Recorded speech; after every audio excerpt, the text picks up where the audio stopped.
What it do, guys? Manjoume here, and today we'll be unboxing the Sony PlayStation Classic PlayStation. Now, there's a lot of controversy over whether or not this is good or bad. It is pretty much in the air right now because we'll take a look at what it actually includes. AC adapter not included. Not that I don't have plenty, but it's kind of weird that they didn't give us a full package. Looking at the front, it is a miniature of the original PlayStation model, as well as the original controller that did not have analog or rumble. Rated M because some of the games are. Looking at this first side, are you ready to play? And we see some of the screenshots from some games. 20 incredible games that defined an era. PlayStation Classic, and it just says Sony at the top. See the other side. See Sony once again. We see the console itself. 2 controllers. There's that USB cable, which you would use to charge it, but you need your own block, and HDMI cable, as well as printed materials. And we can see the model number is SCPH-1000R. So that's pretty cool. And on the back, we see every single game that is included. Battle Arena Toshinden, Pool Borders 2, Destruction Derby, Final Fantasy VII, Grand Theft Auto, Intelligent Cube, Jumping Flash, Metal Gear Solid, Mr. Driller, Oddworld Abe's Odyssey, Rayman, Resident Evil Director's Cut, Revelations Persona, R4 Ridge Racer Type 4, Super Puzzle Fighter 2 Turbo, Siphon Filter, Tekken 3, Tom Clancy's Rainbow Six, Twisted Metal, and Wild Arms.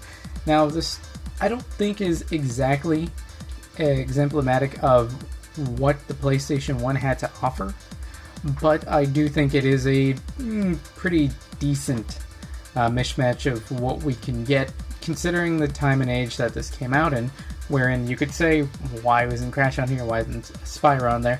Well, that's probably licensing, and probably due to the fact that there's remakes on the PS4 that they'd probably rather you get than this. So that's probably why that happened that way. Although we do have Rayman, which is really neat, as well as some really cool RPGs. Final Fantasy VII, they're just never going to not do that. And the fact that we actually have a Persona on here, even though Persona 1 and 2 don't really play at all like the ones that you may be used to, like 3 and 4, and as well as 5. So let's get right to it.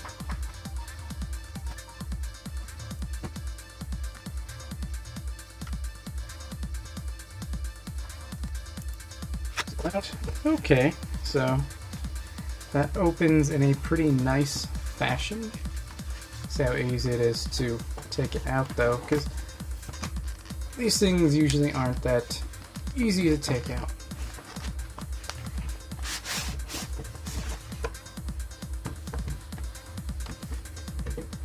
That in the back. Not too much going on, very simplistic packaging. So where does it actually open up? Got another one of these. And now we're back to opening.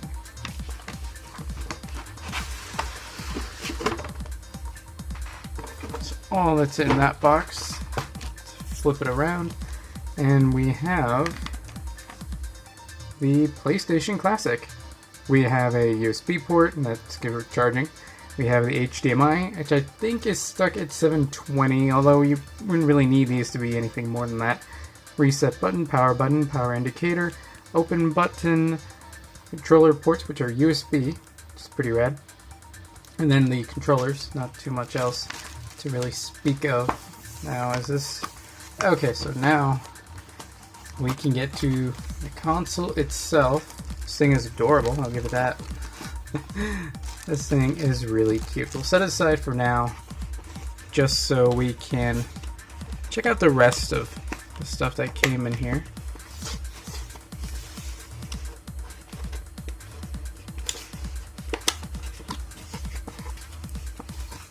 Because I'm not sure how I'm supposed to open this, because I want to be able to put it away pretty well. So we have a USB cable. This might be, yeah, I think this is the exact same one that they've been giving with PS4s, as well as PlayStation TVs back when they were doing that. The cable, it is a micro USB. This is probably the exact same one that they give out with PlayStation 4s as well. Something that they aren't giving away with PlayStation 4s would be the controllers. Oops. And you know what? This feels pretty similar. As far as weight-wise, this wouldn't have a lot of weight to begin with, and of course it does not. But it does end in USB and a tinier version. I'm just now realizing how much smaller it is because I use a PlayStation 1 controller for Smash. So I'm kind of aware of how long this should be, and this is pretty short. So that's kind of funny. And yeah, that's it. Back in an era when these were the same size, just because we didn't have DualShock. When we got to DualShock and analog controller, they did kind of revamp this, but this is the basic of basics when it comes to this sort of thing. And there's another controller in there. Now, to get to Classic itself,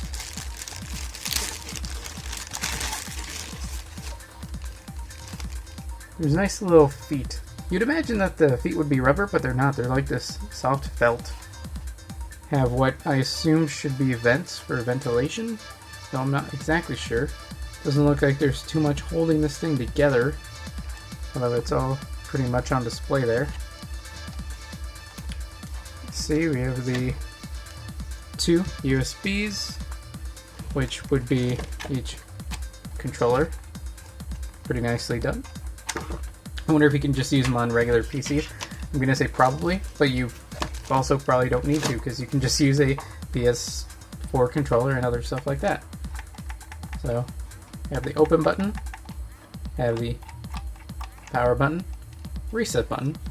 This doesn't open because I don't think it opens. Yeah, it doesn't open. Although that'd be kind of interesting if it did. Not that you would even be able to fit anything other than like those old mini discs. Or like half CDs or something like that. Yeah, power indicator right there. It's pretty neat. I have actually heard that people have already started working on hacking this, which is really funny. And there's power supply, HDMI.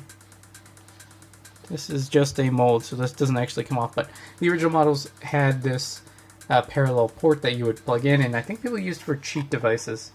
And since Sony never really did anything with it themselves, they just took it off in later revisions.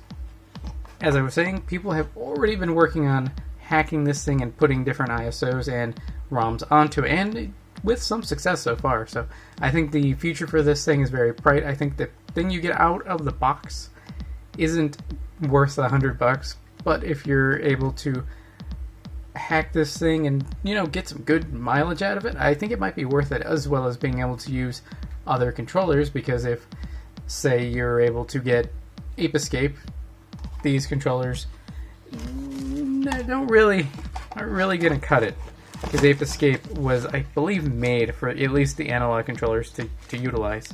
So if you can use other controllers and you can load other ISOs, that would actually make this thing pretty decent. But for $100, it's still kind of a hard sell. Once the hacking scene has really defined itself, I will be making a video on how to do so and put different ISOs that, of course, you own onto this thing. Well, guys, that's it for the Sony PlayStation Classic. If you want to stay up to date with my videos and live streams on both YouTube and Twitch, check out the links in the description below. Like, comment, subscribe, and consider joining. That's all for now, guys. Manjoume out.